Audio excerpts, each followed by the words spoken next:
बेटा हम लोग देखेंगे कंपनी किसे कहते हैं। सबसे पहले कंपनी होती क्या है और कहते किसे हैं। बेटा कंपनीज जो हम पढ़ रहे हैं ये एक कंपनीज एक्ट 2013 है, उसके अकॉर्डिंग सारी चीजें देखने वाले हैं। ठीक है, उस एक्ट में जो जो बातें लिखी है ना उसी को हम फॉलो करने वाले हैं। तो कंपनी की डेफिनेशन सेक्शन 2 सबसेक्शन 20 में लिखी है। अगर न्यू किसी के पास बुक हो तो देख लेना, कहीं पे कहीं मिस्टेक हो तो मुझे बता देना। हालांकि ये वाले सेक्शंस तो हमने अपडेट किए ही हैं। तो सेक्शन 2 सबसेक्शन 20 में कंपनीज एक्ट 2013 में कंपनी का डेफिनेशन लिखा है कि कंपनी क्या होता है। बेटा देखिएगा, कंपनी, एक कंपनी को हम तब कंपनी कहेंगे अगर वो कंपनी इस एक्ट के तहत या इससे पहले जो कंपनी लॉ चलता था उसके तहत रजिस्टर्ड और फॉर्म की गई हो। यानी वो कंपनी जो है वो इस एक्ट के तहत फॉर्म की गई हो, रजिस्टर्ड की गई हो, तो उसे हम लोग कंपनी कहेंगे। कंपनी का कोई स्पेसिफिक डेफिनेशन नहीं है बच्चा। ठीक है, जब हम कैरेक्टरिस्टिक्स की बात करेंगे तो वहां पे हम लोग कंपनी की जो है वो डेफिनेशन बना सकते हैं कि company is a artificial person who has its own entity, है ना, है ना। ऐसे करके आप इन सारे फीचर्स को मर्ज करके इसका एक डेफिनेशन बना सकते हो।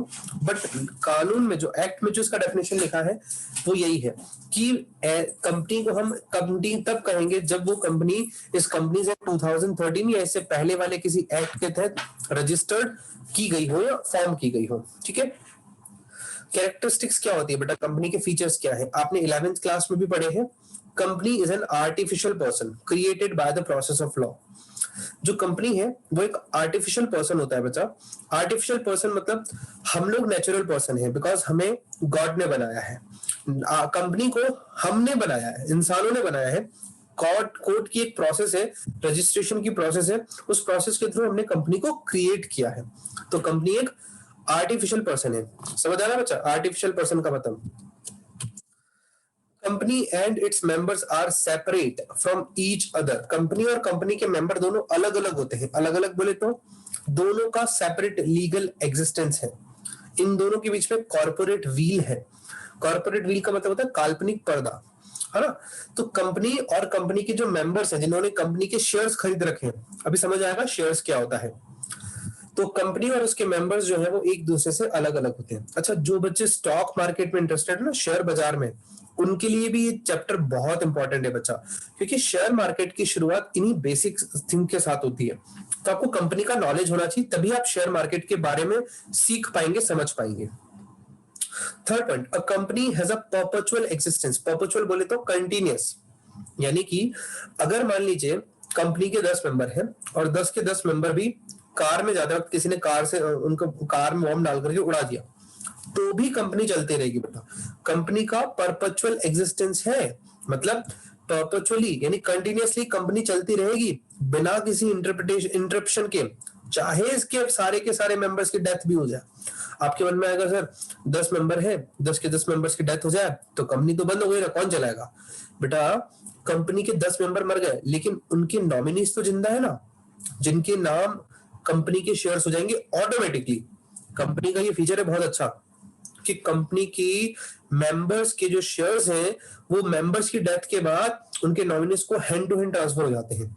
तो कंपनी इसीलिए परपेचुअली यानी कंटिन्यूअसली चलती रहती है, कंपनी कभी खत्म नहीं होती जब तक किसको कंपनी को वाइंड अप ना किया जाए, लिक्विडेशन ना हो कंपनी का। ठीक है, ये प्रोसेस के थ्रू होता है, ये भी कोर्ट की प्रोसेस है।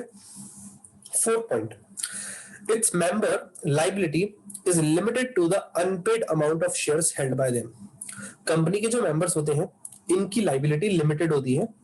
कितनी लिमिटेड, जितना पैसा इनके मेंबर्स ने अपने पास जो शेयर्स है उन शेयर्स पे जितने रुपए नहीं चुका है ना मेंबर्स से, केवल वहीं तक कंपनी के मेंबर्स की लाइबिलिटी लिमिट होती है। आसान भाषा में मान लीजिए 10 रुपए का मैंने किसी कंपनी का एक शेयर खरीदा, 100 शेयर खरीदे मान लीजिए, कंपनी ने 10 रुपए के शेयर के 100 रुपए 100 शेयर्स के 10 रुपए एक साथ नहीं लिए, कंपनी ने केवल 2 रुपए लिए मेरे से अभी। तो 100 इंटू 2 200 रुपए मैंने दिया कंपनी को, 100 शेयर्स पे 2 रुपए के हिसाब से 200 रुपए। अब कंपनी मान लो बंद होने वाली है, तो मेरी लाइबिलिटी कितनी बनेगी, मेरी लाइबिलिटी बनेगी 100 शेयर से कितने रुपए नहीं चुका है हर शेयर पे, 8 रुपए। तो 100 इंटू 8 800 रुपए मेरा जो है वो लाइबिलिटी बनेगा। यानी मेरी लाइबिलिटी केवल उस अमाउंट तक रहेगी जो मैंने अभी तक अनपे कर रखा है अपने शेयर्स जो मेरे पास है उस कंपनी के। आई बात समझ में। Next point, shares of a company are freely transferable in case of a public company. पहले शेयर्स का मतलब समझते हैं। बेटा शेयर्स क्या है? कंपनी का जो मालिकाना हक है ना, उसके हमने टुकड़े कर दिए अलग अलग अलग अलग अलग।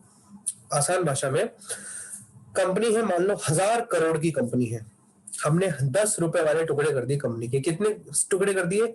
100 करोड़ टुकड़े कर दिए। 100 करोड़ टुकड़े 10 रुपए का एक, तो 1000 करोड़ हो जाएंगे क्या? जो भी होगा मल्टीप्लाई करके निकाल लेना। मतलब इतने रुपए की कंपनी, हमने 10 रुपए का एक टुकड़ा कर दिया। तो जो भी कंपनी का मालिक बनना चाहता है वो 10 रुपए का एक शेयर खरीद ले, वो कंपनी का मालिक होगा, लेकिन उसी प्रपोर्शन में जितने शेयर उसके पास है। उसके पास एक वोट देने का राइट आएगा। अभी वोटिंग वाली बात भी करेंगे हम लोग आगे। तो कंपनी के शेयर्स का मतलब है कंपनी की जो टोटल कैपिटल होती है, उस टोटल कैपिटल को स्मॉल स्मॉल पार्ट्स में डिवाइड कर दिया जाता है। हर एक पार्ट को कहा जाता है शेयर, यानी हिस्सा। यानी जब कभी आप किसी कंपनी का शेयर खरीदते हैं तो उसका मतलब आप उस कंपनी का हिस्सा खरीद रहे हैं, तो आप भी उस कंपनी के मालिक हो गए, है ना। अब मैं कह दूं कि बेटा मेरे पास तो बहुत सारी कंपनियों के शेयर है, अभी भी रिसेंट में मेरे पास बहुत सारी कंपनियों के शेयर है, तो क्या मैं उसका मालिक हो गया? बेटा मैं मालिक हूं, लेकिन केवल उस प्रोपोर्शन का। एक कंपनी के 50,000 करोड़ शेयर इशू है और उसमें से मेरे पास 5 शेयर है, तो बेटा मेरा जो शेयर का मेरे पास जो एग्जिस्ट ऑनरशिप राइट है वो थोड़ा सा है। राइट का मतलब क्या होता है कि आपके पास केवल 5 शेयर्स हैं, तो आप मेजॉरिटी ऑफ शेयर्स होल्डर में नहीं आएंगे। जिनके पास मेजर नंबर ऑफ शेयर्स होते हैं ना, उनकी बात फॉलो की जाती है। मैं कह दूं नहीं कंपनी ऐसे चलेगी, तब नहीं माना जाएगा, क्योंकि मेरे पास केवल 5 शेयर है ना। हाँ, मैं मेरा ओपिनियन दे सकता हूँ। कंपनी की एनुअल जनरल मीटिंग होती है, उसका नोटिफिकेशन आता है मेरे पास, मैं घर से बैठ करके उस मीटिंग में पार्टिसिपेट कर सकता हूँ, वोट कास्ट कर सकता हूँ। पहले बता देते हैं कि भाई इस मैटर में हम डिस्कस करने वाले हैं, तो आपका ओपिनियन क्या है बता दो। भले मेरे पास 5 शेयर है, 1 शेयर है, तो भी मेरे पास उसका नोटिफिकेशन आएगा और मैं वोट जो है कास्ट कर सकता हूँ। ठीक है, ठीक है। अच्छा, कंपनी के शेयर्स जो है वो फ्रीली ट्रांसफरेबल होते हैं इन case of a public company. 2 type की कंपनी आएगी अभी, पब्लिक प्राइवेट।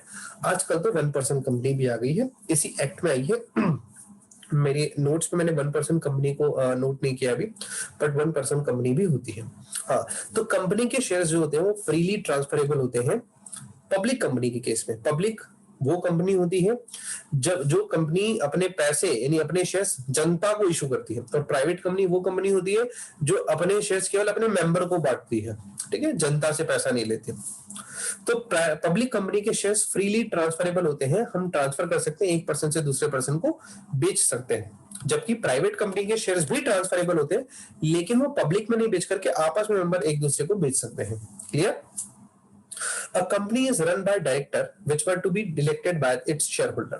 कंपनी जो है वो डायरेक्टर्स चलाते हैं। डायरेक्टर्स कौन लोग होते हैं बेटा? डायरेक्टर्स शेयर होल्डर्स चूज करते हैं कि ये लोग हमारी कंपनी के डायरेक्टर बनेंगे। जरूरी नहीं है वो हमारी कंपनी के शेयर होल्डर ही हो, है ना। वो कंपनी के आउटसाइडर भी लोग हो सकते हैं, उनको शेयर होल्डर्स इलेक्ट करके कंपनी चलाते हैं। ठीक है। Every company has a common seal which is affixed to it all important document of the company. Her company की कॉमन सील होती है जिसे हम लोग साइन करते हैं। तो कंपनी क्या करती है? कंपनी की जो कंपनी होती है वो एक नेचुरल पर्सन नहीं है, आर्टिफिशियल पर्सन है। तो हर कंपनी की कॉमन सील होती है। सील बोले तो एक ठप्पा लगाती है। कोई भी डॉक्यूमेंट होता है ना, उस पर कंपनी का एक ठप्पा लगता है। वो ठप्पा मतलब कंपनी का एक तरीके से सिग्नेचर है। आई बात समझ में? तो ये कुछ कैरेक्टरिस्टिक्स थी कंपनी की। अब हम आते हैं काइंड्स ऑफ कंपनी।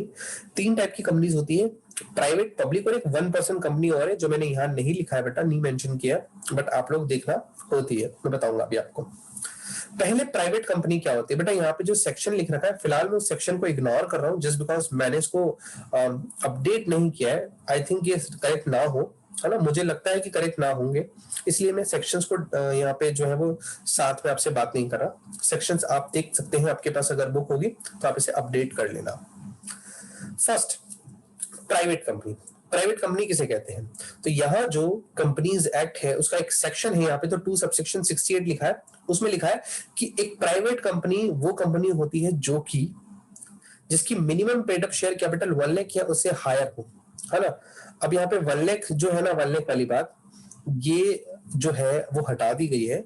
यहाँ ऐसा लिखा है कि जिसकी minimum paid up share capital जो है वो उतनी हो जितनी की एक्ट में लिखी है।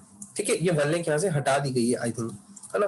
तो मेरे पास अभी एग्जैक्टली चैप्टर जो 9 है आपका, इसकी पीडीएफ आई नहीं, किसी बच्चे ने मुझे भेजी नहीं, मैंने बोला भी था बेचना, अगर आप बेचते तो मैं इसे जरूर अपडेट कर देता। ठीक है, तो minimum paid up share capital यहाँ पे मैं लिख रहा हूँ as may be prescribe by its article of association. पहले मैं आपको यहाँ पे पेड अप शेयर कैपिटल का मतलब समझा दूं। पहले शेयर कैपिटल का मतलब समझो, कंपनी के जितने भी शेयर्स होते हैं, जैसे 10 रुपए का एक शेयर और कंपनी के मान लीजिए 100 शेयर है, तो 100 शेयर इंटू 10 रुपए का एक शेयर, टोटल 1000 रुपए का शेयर कैपिटल है। मतलब शेयर्स में जो डिवाइडेड कैपिटल है कंपनी की, उसे हम लोग शेयर कैपिटल कहेंगे। और पेड अप का मतलब क्या है कि पेड अप मतलब कितना पैसा शेयर होल्डर ने चुका दिया। जैसे 100 शेयर है, 8 रुपए शेयर होल्डर ने चुका दिया हर शेयर पे, तो 100 इंटू 8, 8 रुपए की कंपनी की पेड अप शेयर कैपिटल है। तो क्वेश्चन कहता है यहाँ पे प्राइवेट कंपनी कहता है कि एक प्राइवेट कंपनी वो कंपनी होगी जिसकी minimum paid up share capital उतनी हो जितनी की एक्ट में लिखी है। एस में भी prescribed in articles bye its article of association में जो भी अमाउंट लिखा है उतनी इनकी minimum paid up share capital होनी चाहिए। आपके सामने आता है सर ये आर्टिकल ऑफ एसोसिएशन क्या होते हैं बेटा? तो बेटा 11th क्लास में जो चैप्टर 7 आपने बीएसटी का छोड़ा था, किसी स्कूल में पढ़ाया था, किसी में छोड़ा था, वही इसकी पूरी इंफॉर्मेशन गिवन थी। आर्टिकल्स क्या होते हैं, मेमोरेंडम्स ऑफ एसोसिएशन क्या होता है। देखिए, दो सबसे इंपॉर्टेंट डॉक्यूमेंट होते हैं कंपनी के, एक होता है आर्टिकल ऑफ एसोसिएशन, एक होता है मेमोरेंडम ऑफ एसोसिएशन, जिसे हम लोग एओए और एमओए बोलते हैं शॉर्ट में। आर्टिकल्स ऑफ एसोसिएशन में कंपनी की इंटरनल मैटर्स लिखे जाते हैं। कंपनी के जो भी इंटरनल मैटर्स हैं वो सारे के सारे आर्टिकल ऑफ एसोसिएशन में लिखे जाते हैं। मेमोरेंडम ऑफ एसोसिएशन में कंपनी किस पर्पस से स्टार्ट हुई, कंपनी की जो है वो क्या ऑथराइज कैपिटल है, वो सारी चीजें वहां पे कंपनी के मेमोरेंडम ऑफ एसोसिएशन में लिखे जाते हैं। आर्टिकल ऑफ एसोसिएशन आप इस तरीके से मान लीजिए कि कंपनी जो अपने इंटरनल रूल्स बनाती है वो सारे आर्टिकल ऑफ एसोसिएशन में लिखे जाते हैं, और मेमोरेंडम ऑफ एसोसिएशन में कंपनी के सारे ऑब्जेक्टिव आते हैं, मोटो आते हैं, जिसके पर्पस के लिए कंपनी स्टार्ट की गई है वो। ठीक है, second point, maximum number of member. देखना, प्राइवेट कंपनी में मिनिमम 2 और मैक्सिमम 200 मेंबर्स हो सकते हैं, लेकिन इसमें प्रेजेंट और पास्ट एम्प्लॉइज जो मेंबर्स हैं हमारे, वो इंक्लूड नहीं है। क्या बोला बच्चा मैंने कहा कंपनी के मैक्सिमम मेंबर्स कितने हो सकते हैं, 200 मेंबर्स। ठीक है, अब मैक्सिमम 200 मेंबर्स में से आपको प्रेजेंट और पास्ट जो आपके एम्प्लॉय रह चुके मेंबर है ना, उन्हें काउंट नहीं कर रहा है, वो एक्स्ट्रा हो सकते हैं। और मिनिमम कितने हो सकते हैं, मिनिमम 2 मेंबर होंगे। पब्लिक कंपनी के केस में 7 होंगे और प्राइवेट कंपनी के केस में मिनिमम 2 एंड मैक्सिमम 200 होंगे। ठीक है, prohibits any invitation to public to subscribe for any security. समझना, जो प्राइवेट कंपनी होती है ये पब्लिक से, प्राइवेट कंपनी पब्लिक से जो है वो क्या पैसे नहीं मंगवा सकती। एक बात समझे, तो यहाँ पे शेयर्स और डिवेंचर्स बेच करके पैसा लाना प्राइवेट कंपनीज का काम नहीं, जो मार्केट में बेच करके पैसा पब्लिक कंपनी लाती है। ठीक है, प्राइवेट कंपनीज अपने शेयर्स बाजार में इशू नहीं कर सकती, जनरल जनता को इशू नहीं कर सकती। आगे, प्रोहिबिट्स एनी इन्विटेशन और acceptance of deposit from persons other than its member और डायरेक्टर और देयर रिलेटिव। समझना, ये अपने मेंबर से, ये अपने डायरेक्टर से और ये इनके रिलेटिव से पैसा ले सकती है कंपनी। ठीक है, लेकिन इसके अलावा किसी और व्यक्ति से पैसा नहीं ले सकती। यहाँ पे लैंग्वेज कुछ इस तरीके से लिखी होती है कि कंपनी के ऊपर प्रोहिबिशन है कि वो डिपॉजिट्स को एक्सेप्ट नहीं कर सकती इन पर्संस को छोड़ करके, मतलब कंपनी के मेंबर्स, कंपनी के डायरेक्टर्स और उनके रिलेटिव्स को छोड़ करके कंपनी और किसी से पैसा नहीं एक्सेप्ट कर सकती। तो किससे एक्सेप्ट कर सकती है प्राइवेट कंपनी पैसा? अपने मेंबर से लेती है, अपने डायरेक्टर से लेती है और रिलेटिव से लेती है, और इन्हीं को अपने शेयर्स बेचती है। अच्छा, it restricted the right to transfer it share. समझना, इसको थोड़ा अच्छे से समझना। 5th नंबर है, जो प्राइवेट कंपनी होती है बेटा, इसमें रिस्ट्रिक्शन होता है कि ये अपने शेयर्स आउटसाइड पब्लिक को ट्रांसफर नहीं कर सकती, है ना। It restricted the right to transfer of shares to outside public. ठीक है, but it can transfer it share to its member. ठीक है, ये अपने मेंबर्स को तो अपने शेयर्स ट्रांसफर कर सकती है, बट ये आउटसाइड पब्लिक को अपने शेयर ट्रांसफर नहीं कर सकते, ठीक है। और एक और चीज है बच्चा इसमें, जो पब्लिक कंपनी होती है ना, प्राइवेट कंपनीज होती है, इनको अपने नाम के पीछे, प्राइवेट कंपनी को अपने नाम के पीछे प्राइवेट लिमिटेड वर्ड लगाना पड़ता है। प्राइवेट लिमिटेड को आप क्या कहेंगे, पीवीटी देखा होगा आपने, किसी कंपनी के पीछे लगा होता है पीवीटी एलटीडी। पीवीटी एलटीडी का मतलब क्या है, वो प्राइवेट लिमिटेड कंपनी है। तो पीवीटी एलटीडी यानी प्राइवेट लिमिटेड वर्ड उन्हें जरूर जोड़ना पड़ेगा कंपनी के पीछे। जैसे मैं आपको एग्जांपल दूं रियल लाइफ का, RK and marbles private limited company है, ठीक है। अगर आप देखोगे तो ये अमेजोन प्राइवेट लिमिटेड कंपनी है। तो जो कंपनी प्राइवेट लिमिटेड होती है, अमेजोन प्राइवेट नहीं है शायद, क्योंकि अमेजोन के शेयर्स लिस्टेड हैं यूएस के स्टॉक एक्सचेंज में, तो बेटा अमेजोन तो पब्लिक कंपनी हो गई है ना। तो जो स्टार्टिंग में कंपनी अपने शेयर्स बेच करके पब्लिक से पैसा नहीं लेती, वो प्राइवेट लिमिटेड कहलाती है। तो यहां तक आपको आई होप समझ आ गया प्राइवेट कंपनीज क्या होती है। अब आता है बेटा पब्लिक कंपनी का बारी। पब्लिक कंपनी वो कंपनी है जो कि प्राइवेट कंपनी नहीं। आसान भाषा में पब्लिक कंपनी की डेफिनेशन भी ऐसे लिखी है, public company is a company which is not a private company, यानी वो प्राइवेट कंपनी नहीं है। अच्छा, यहाँ पे भी जो मिनिमम पेड अप कैपिटल वाली जो है ना बात हट चुकी है। यहाँ पे लिखा है has minimum paid up capital as may be prescribed, जैसा एक्ट में लिखा है उतनी ही आपकी मिनिमम पेड अप कैपिटल होगी। और थोड़ा सा इसको समझना, public company is a private company which is a subsidiary of a company which is not a private company. समझना, किसी पब्लिक कंपनी की कोई सब्सिडरी कंपनी, सब्सिडरी मतलब सहायक कंपनी, छोटी कंपनी उससे, जो मैन उस किससे कनेक्टेड है, पब्लिक कंपनी से। अब अगर वो पब्लिक कंपनी से कनेक्टेड कोई प्राइवेट कंपनी है तो वो भी पब्लिक कंपनी कहलाएगी। समझ गए? यानी जैसे मान लीजिए मेरी कंपनी एबीसी लिमिटेड, ये मेरी प्राइवेट पब्लिक कंपनी है। अब एबीसी लिमिटेड की सब्सिडरी कंपनी है सीडी लिमिटेड। अब सीडी लिमिटेड भी अब प्राइवेट है, लेकिन अब वो पब्लिक कहलाएगी, क्योंकि वो है किसके अंदर में आती है, पब्लिक कंपनी के अंदर में, ठीक है। अब एक और होती है वन पर्सन कंपनी बेटा, इसके बाद एक और है one person company. One person company नाम से समझ आ रहा है, जिसमें मैक्सिमम और मिनिमम मेंबर एक ही होता है, ठीक है। मैक्सिमम और मिनिमम मेंबर एक ही होगा, उसे वन पर्सन कंपनी कहा जाएगा, ठीक है। इसमें भी एक फिक्स टर्नओवर होता है, शायद 2 सीआर का टर्नओवर है मैक्सिमम। इससे ज्यादा का अगर इससे ज्यादा का टर्नओवर होगा तो वो प्राइवेट कंपनी में बदल दी जाएगी, ठीक है। अब आते हैं हम लोग काइंड्स ऑफ पब्लिक और प्राइवेट और वन पर्सन कंपनी, तो केवल एक ही टाइप की होती है, ठीक है। देखिएगा, पब्लिक और प्राइवेट कंपनी 3 टाइप में बांटी गई है। एक तो limited liability company, unlimited liability company और a company limited by guarantee. तो थोड़ा सा इनके बारे में एक बार आप पढ़ लीजिए क्या होती है। लिमिटेड लायबिलिटी कंपनी ये ऐसी कंपनी है जहां पे इसके मेंबर्स की लायबिलिटी लिमिटेड होती है उसके अनपेड अमाउंट तक, जो कि उनके पास शेयर्स हैं। जो भी मैंने स्टार्टिंग में आपको बताया था, जब फीचर पढ़ा रहा था, तब मैंने आपको बताया था कि मान लीजिए आपके पास किसी कंपनी के शेयर्स है, 100 शेयर्स है, और आपने उस शेयर्स पे 2 रुपए पर शेयर दिया है और वो 10 रुपए का शेयर है। कंपनी ने आपसे केवल 2 रुपए मांगे, तो बेटा आपकी लायबिलिटी अगर कंपनी बंद होगी तो 100 शेयर्स इंटू 8 रुपए के हिसाब से 800 रुपए बनेगी। जितने शेयर्स आपके पास है, उन शेयर्स पे जो अमाउंट आपने अभी तक पे नहीं किया है, केवल वहीं तक आपको पेमेंट करना है, वो कहलाएगी आपकी लिमिटेड लायबिलिटी कंपनी, है ना। इसको कहा जाता है अ कंपनी लिमिटेड बाय शेयर, यानी ऐसी कंपनी जिसमें लायबिलिटी जो मेंबर्स की है वो शेयर्स तक ही लिमिटेड है। एक होता है अनलिमिटेड कंपनी। मैंने सेक्शंस लिख रखे हैं, मुझे इसको एक बार क्रॉस टैली करना है। सेक्शंस आई थिंक तो सेम है, मैच है, बट एक बार फिर भी टैली करना है, इसलिए मैं आपको सेक्शंस नहीं बता रहा। अनलिमिटेड लायबिलिटी कंपनी वो कंपनी होती है जहां पे इसकी मेंबर्स की लायबिलिटी अनलिमिटेड है। मतलब जब कभी कंपनी बंद होगी और कंपनी को मोटा लॉस होगा, तो शेयर्स को अपने घर से ला करके मेंबर्स को अपने घर से ला करके पैसा देना पड़ेगा कंपनी का, अपने घर बार बेच करके, प्राइवेट प्रॉपर्टी बेच करके भी पैसा लाना पड़ेगा। और कंपनी लिमिटेड बाय गारंटी में ये वो कंपनी होती है जिसमें इसकी मेंबर्स की लायबिलिटी जो है मेमोरेंडम ऑफ एसोसिएशन में एक अमाउंट लिखा होता है, वहीं तक लिमिटेड होती है ना। ये लिमिटेड है, लेकिन यहाँ पे आपको एक गारंटी दी हुई होती है। जैसे मेरे पास कंपनी के शेयर्स भले कितने भी, लेकिन मैंने गारंटी दे रखा है कि मैं 50 लाख रुपए कंपनी के गारंटी लेता हूँ। तो अब बेटा जब कभी कंपनी बंद होगी और कंपनी के पास पैसा कम होगा अपनी लायबिलिटी को चुकाने के लिए, तो 50 लाख मुझे ला करके देने पड़ेंगे, क्योंकि 50 लाख रुपए का जो अमाउंट है कि मैंने मेमोरेंडम ऑफ एसोसिएशन में मेंशन कर रखा होगा, ठीक है।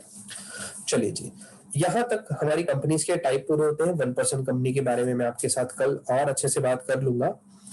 Incorporation of a company, company कैसे इनकॉर्पोरेट होती है, मैं शॉर्ट में स्टेप्स बता देता हूँ। बिजनेस स्टडी में 11th क्लास में तो आपने बहुत लॉन्ग इसकी पूरे स्टेप्स पढ़े होंगे। सबसे पहले आपके दिमाग में किसी बिजनेस को करने का अगर आइडिया आता है तो वो होता है promotion, conceiving an idea of business.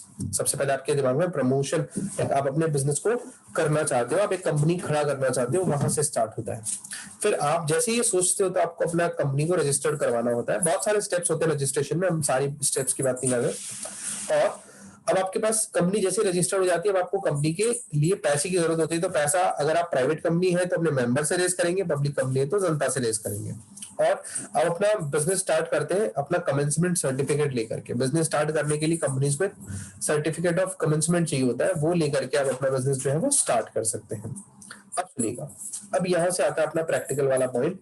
ये एग्जाम में आए हुए क्वेश्चन से बच्चा, क्या क्वेश्चन है, share capital of a company. पहले मैंने शेयर कैपिटल वर्ड को डिफाइन किया कि शेयर कैपिटल का मतलब क्या है, कंपनी का वो अमाउंट जो कंपनी शेयर्स इशू कर करके इकट्ठा करती है उसे हम लोग शेयर कैपिटल कहते हैं। शेयर दो टाइप के होते हैं, सेक्शन 43 में लिखा है प्रेफरेंस और इक्विटी शेयर, नाम सुना होगा आपने।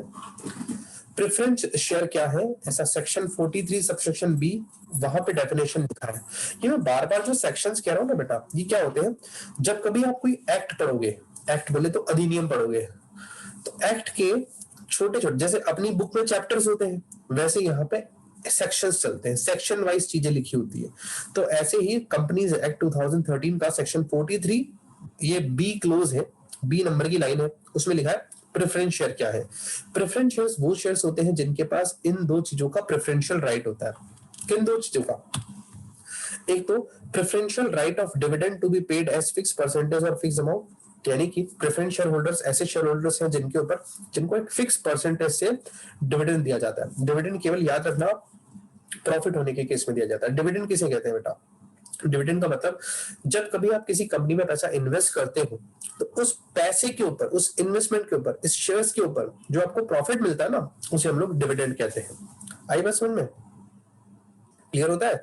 तो बेटा प्रेफरेंस शेयर्स ऐसे शेयर्स होते हैं जिनके पास दो प्रेफरेंशियल राइट है। पहला, जब भी कभी प्रॉफिट होगा तो उनको एक फिक्स परसेंट से डिविडेंड दिया जाएगा, और दूसरा, जब कभी बिजनेस बंद होगा तो उनको अपनी कैपिटल की जो वापसी होगी, कैपिटल जो वापस पे की जाएगी, उसमें भी सबसे पहले प्रेफरेंस शेयर होल्डर को पैसा दिया जाएगा, बाद में इक्विटी शेयर होल्डर को दिया जाएगा। क्लियर हो गया। मैं पहले मीनिंग बता देता हूं प्रेफरेंस और इक्विटी शेयर का। यहाँ पे इक्विटी शेयर का मीनिंग, इक्विटी शेयर्स ऐसे शेयर्स होते हैं जो कि प्रेफरेंस शेयर्स नहीं है, या आप ये कह सकते हैं कि इक्विटी शेयर्स ऐसे शेयर्स होते हैं जिनके पास ऐसे प्रेफरेंशियल राइट नहीं होते जो आपने ऊपर पढ़े। वो दो राइट, यानी आसान भाषा में अगर कंपनी को प्रॉफिट होता है तो पहले प्रॉफिट प्रेफरेंस शेयर होल्डर को मिलेगा, फिर इक्विटी शेयर वालों को मिलेगा। ठीक है। अच्छा, जिन बंदों के पास हमारी कंपनी के प्रेफरेंस शेयर्स है उन्हें हम लोग प्रेफरेंस शेयर होल्डर कहेंगे।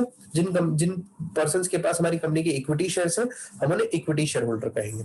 शेयर्स अलग अलग नहीं होते, कोई अलग कलर नहीं होता इनका। शेयर्स की कोई फिजिकल एग्जिस्टेंस नहीं है। शेयर्स कागज का टुकड़ा है जिसपे लिखा होता है कि आपने इस कंपनी की इतनी हिस्सेदारी खरीदी है। समझ गए। आजकल तो शेयर्स डीमेट अकाउंट में क्रिएट होते हैं। डीमेट अकाउंट लाइक एक वर्चुअल अकाउंट है जहां पे आप अपने शेयर्स को क्रेडिट करवा सकते हैं, है ना। और जनरली आजकल तो डेली डीमेट अकाउंट में होते हैं शेयर्स। बताएंगे डीमेट अकाउंट भी क्या होता है, थोड़ा सा आगे चलेंगे फिर बताएंगे।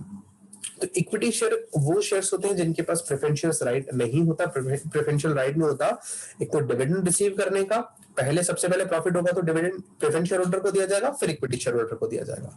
और सेकंड पॉइंट, जो इक्विटी शेयर होल्डर होते हैं उन्हें भी कंपनी की, जब कंपनी वाइंड अप होती है, कंपनी जब बंद होती है, तो जो कैपिटल है उसका पेमेंट प्रेफरेंस शेयर होल्डर को करने के बाद दिया जाता है। प्रेफरेंस शेयर होल्डर को पहले उनकी कैपिटल रीपे की जाती है, फिर उसके बाद अगर बची तो इक्विटी शेयर होल्डर को की जाती है। इसीलिए इक्विटी शेयर होल्डर्स को रियल ऑनर कहा जाता है, क्योंकि ये मैक्सिमम रिस्क लेते हैं, और क्योंकि ज्यादा रिस्क लेंगे तो इनको रिवॉर्ड्स भी ज्यादा मिलेगा। एक छोटी सी बात याद रखने वाली ये है, प्रेफरेंस शेयर्स पे फिक्स रेट से डिविडेंड दिया जाता है, फिक्स, जैसे 10%, 12% प्रॉफिट का। इक्विटी शेयर पे डिविडेंड की रेट 10 और 12% नहीं होती, वहां पे जो रेट है वो 30, 40, 50% तक होती है ना, अपने प्रॉफिट की, क्योंकि इन्होंने ज्यादा रिस्क लिए, ऑब्वियसली बात इनको रिवॉर्ड भी ज्यादा मिलेगा। अच्छा आगे, the dividend paid to these share holder is not fixed and depend upon the profit earned by the business. लिख दिया कि जो इक्विटी शेयर्स होते हैं इन पे जो डिविडेंड दिया जाता है वो फिक्स नहीं होता, वो प्रॉफिट के ऊपर डिपेंड करता है कंपनी की। आई बात समझ में? अब यहाँ पे प्रेफरेंस शेयर्स की कुछ टाइप है, ये टाइप मैं आपको पढ़ा देता हूँ, क्योंकि कल यहाँ कैपिटल से स्टार्ट करेंगे, प्रैक्टिकल पॉइंट होगा हमारा, तो ये वाला हिस्सा हम लोग कल से लेके देखेंगे। आज सिर्फ ये क्लासेस ऑफ प्रेफरेंस शेयर्स और मैं ले रहा हूँ। बेटा देखिएगा, प्रेफरेंस शेयर्स को हमने 4 कैटेगरीज में बांटा है। एक है डिविडेंड के रेफरेंस से, एक है पार्टिसिपेशन के रेफरेंस से, एक है कन्वर्टेबिलिटी के रेफरेंस से, और एक रिडम्पशन के पॉइंट ऑफ व्यू से। तो बेटा डिविडेंड के पॉइंट ऑफ व्यू से अगर हम देखें तो प्रेफरेंस शेयर्स 2 टाइप के होते हैं, क्यूमुलेटिव प्रेफरेंस शेयर्स और नॉन क्यूमुलेटिव प्रेफरेंस शेयर्स। पहले क्यूमुलेटिव प्रेफरेंस शेयर्स की बात करते हैं। क्यूमुलेटिव प्रेफरेंस शेयर्स ऐसे प्रेफरेंस शेयर्स होते हैं जिनके पास राइट है कि वो अपने बकाया डिविडेंड को रिसीव कर सकते हैं। समझना आसान भाषा में, किसी साल प्रॉफिट हुआ लेकिन कम प्रॉफिट हुआ, ठीक है, 30,000 का प्रॉफिट हुआ और हमारे प्रेफरेंस शेयर होल्डर को दिया जाने वाला डिविडेंड से सपोज 3 लाख रुपए बनता है, तो ऑब्वियस ही बात है उस साल में सारे शेयर होल्डर्स को जो है वो डिविडेंड नहीं दिया जाएगा। तो अगले साल में फिर उनको डिविडेंड रिसीव करने का राइट अगर है तो वो क्यूमुलेटिव प्रेफरेंस शेयर से, मतलब अगर आपको चाहिए कि किसी साल अगर कंपनी ने डिविडेंड नहीं दिया प्रॉफिट के केस में भी, तो अगले साल आपको पिछले साल का और इस साल का करंट ईयर का दोनों का प्रॉफिट में हिस्सा दिया जाएगा, उसे कहते हैं क्यूमुलेटिव प्रेफरेंस शेयर्स। और अगर ऐसे प्रेफरेंस शेयर्स हैं जिनके पास जो कि नॉन क्यूमुलेटिव प्रेफरेंस शेयर्स है, तो वहां पे उनको अगर किसी साल अरियर रह गया, उनका डिविडेंड बकाया रह गया, तो उन्हें अगले साल नहीं दिया जाएगा। समझ गए? तो क्यूमुलेटिव प्रेफरेंस शेयर्स ज्यादा अच्छे होते हैं आपके पॉइंट ऑफ व्यू से, ठीक है। फिर with reference of participation, participation के पॉइंट ऑफ व्यू से अगेन 2 टाइप के प्रेफरेंस शेयर्स होते हैं, एक पार्टिसिपेटिंग, एक नॉन पार्टिसिपेटिंग। पीएस मतलब preference share.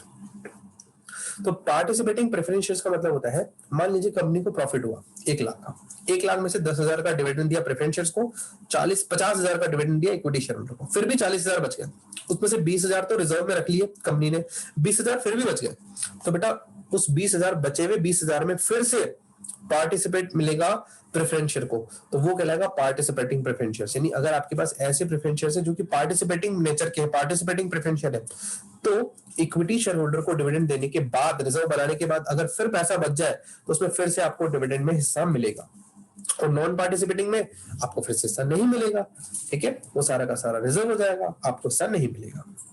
With reference to convertibility, convertibility का मतलब क्या होता है कि आप अपने प्रेफरेंस शेयर्स को अगर चाहो तो इक्विटी शेयर में कन्वर्ट करवा लो, ये कन्वर्टेबल प्रेफरेंस शेयर्स होंगे।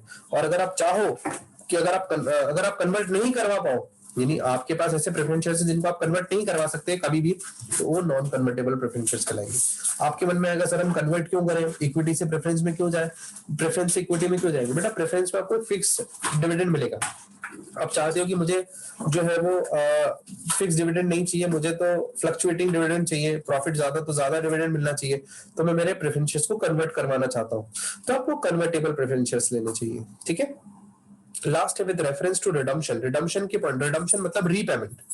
देखिए ये इरिडीमेबल प्रेफरेंस शेयर्स सब बंद हो गए। रिडीमेबल मतलब एक फिक्स टाइम पीरियड के बाद आप इन प्रेफरेंस शेयर्स को आपको वापस से पैसा रीपे करना होता है, ठीक है, जिनका आपको रीपेमेंट करना पड़ेगा एक स्पेसिफिक टाइम पीरियड के बाद, उसे रिडीमेबल कहेंगे। और जिनमें आपको पैसा ही रीपे नहीं करना पड़े, यानी आपने लोगों से पैसा लिया, रीपे केवल तब करोगे जब कंपनी बंद होगी, तो उसे इरिडीमेबल प्रेफरेंस शेयर कहते हैं।